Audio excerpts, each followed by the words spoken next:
যেন এক অনন্ত রঙ্গমঞ্চ, যেখানে প্রতিটি নিঃশ্বাস এক একটি দৃশ্যের সূচনা, আর প্রতিটি হৃদস্পন্দন এক একটি সংলাপ। আমরা সবাই এই মঞ্চের অভিনেতা, কখনো হাসির দৃশ্যে উজ্জ্বল, কখনো কান্নার দৃশ্যে ভরা প্রান্ত।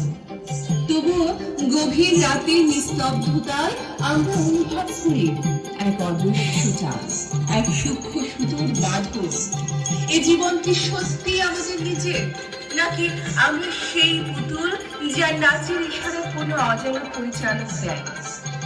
ঈশ্বর, নিয়তি বা সময়? আজ আমাদের জীবনও সেই মঞ্চের মতো। আমরা ভাবি আমরা স্বাধীন, আমরা নিজের জীবনের গল্প নিজেই লিখছি, কিন্তু আসলে কি তাই? জন্ম থেকে কি আমাদের জীবনের চিত্রনাট্য লেখা হয়ে গেছে?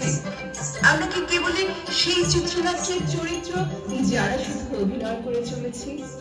ঠিক এই ভাবনা থেকেই আমাদের এই বছরের দুর্গাপুজোর থিম রঙ্গমঞ্চ। এই আয়োজন কেবল একটি দর্শন নয়, এটি একটি নীরব প্রতিবাদ, হারিয়ে যাওয়া লোকশিল্প